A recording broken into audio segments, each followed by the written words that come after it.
Hey guys, what is up? My name is Kaylee. Welcome back to my channel. Today we will be going over my May TBR, which is primarily for the Asian Readathon.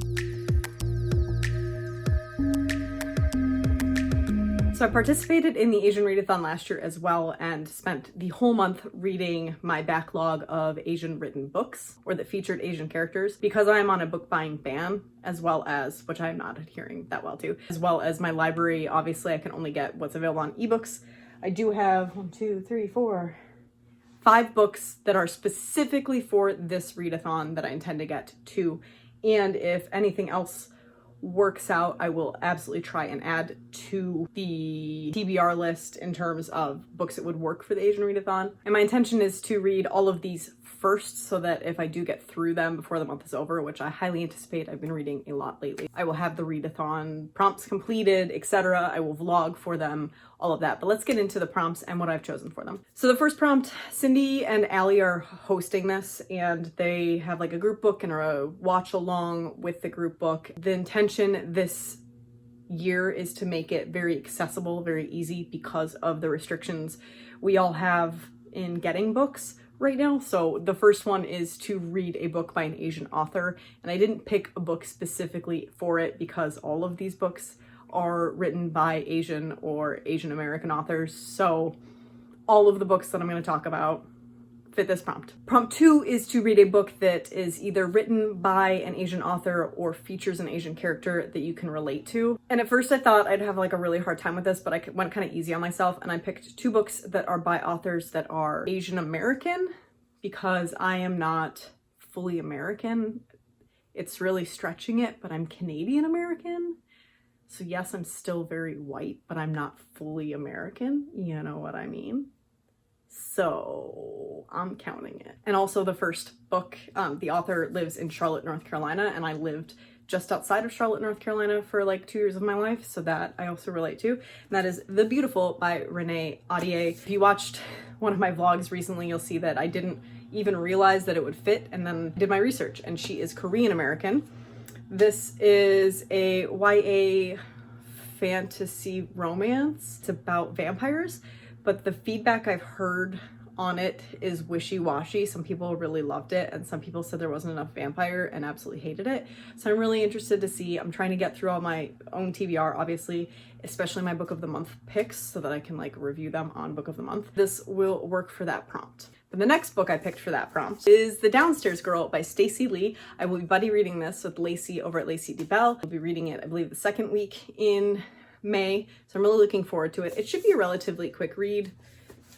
It is quite large font. This story really fascinated me when it was available on Book of the Month Club. It's about a young girl, I believe she's like 17, and she lives in the South. She writes a column anonymously that's called like Dear Miss Sweetie, and people write in with issues and she responds to it, but she's doing it anonymously, and she takes that platform and begins to speak about social issues within the South, and it gains some traction, some negative traction, and the oppressors of her, or like the opposition, begins this like war of figuring out who the writer is. So she has a lot on her plate to deal with, especially as a young foreign girl from the South.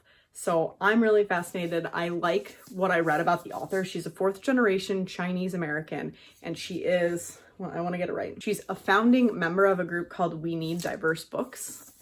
And I like that. So I'm hoping that we really like this book, and I am really looking forward to finally getting to it. So the next prompt is to read a book from an Asian author or features an Asian character that is different from you, which, you know, like if you are straight, you could read a queer story. If you're queer, you could read a straight story. If you are Asian, you're Korean, you could read a story from a Chinese author or a story about a Japanese character, that kind of thing. Obviously, I can nix all of that and probably read whatever, but I chose an author that seems to have traveled a lot and also lived in one of the places that I am Canadian American. She's lived in Canada. So I thought that was cool, but different for me because I don't travel and I'm not Taiwanese, which is, she's from Taiwan.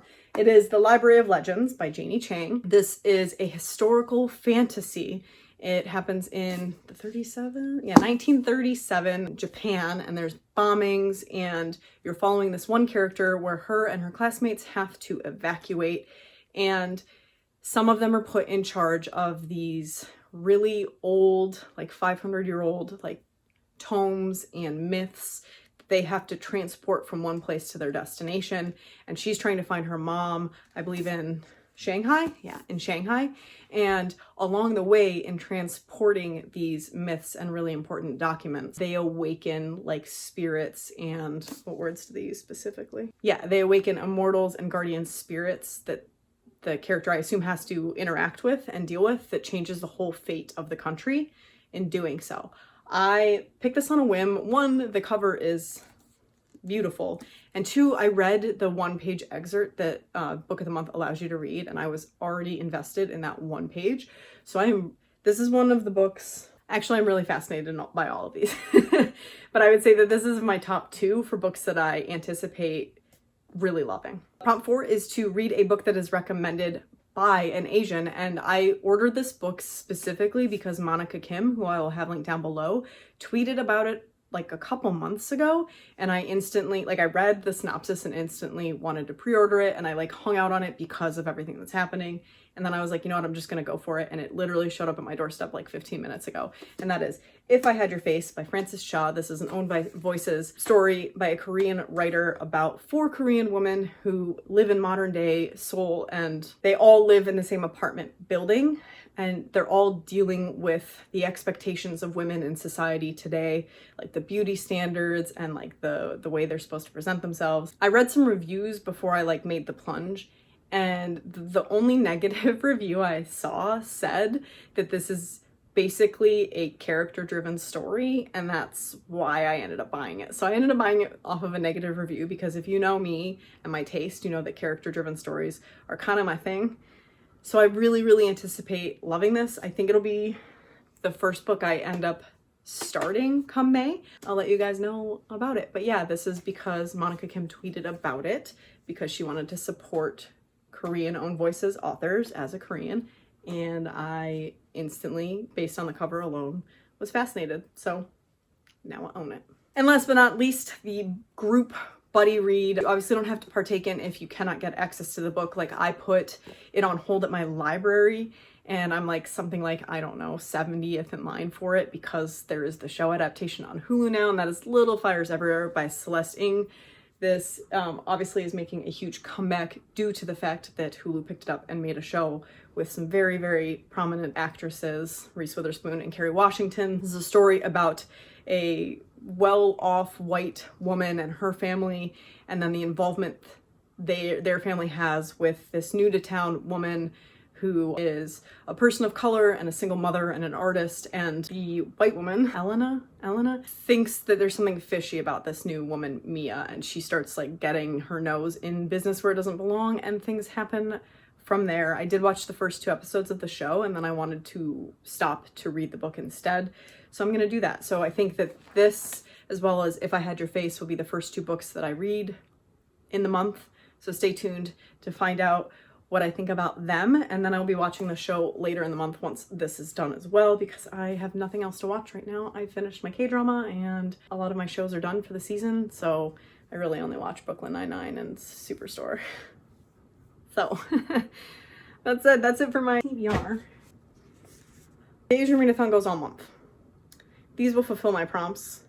If I get my hands on more books written by Asian authors, I will do that. I'm also buddy reading The Green Glass House with Amy, who I'll link down below, which will be later in the month. I don't know if I'll continue vlogging the second half of May. I likely will not, but I will have obviously a wrap up and talk about it in the end. I just broke my nail getting this off the shelf, but it is 1Q84 by Haruki Murakami. I might, if I'm feeling like spending weeks on one book, by the end of May, maybe I'll read this because it's on my like forever TBR, because I mean, this is intimidating, but it is considered one of Haruki's best works.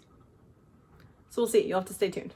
All right, that is it for me. That is my Asian Readathon TBR. Stay tuned for the reading vlogs that I'll put up weekly once it gets started on Friday. So hopefully every Friday morning I'll have a vlog up while I'm doing it. that's it for me. Let me know down below if you're participating, what books you're reading. Are you going to read the group book? Have you read it before? If any of these fascinated you, or what's on your TBR that you think I would like that I have not yet read that you know of?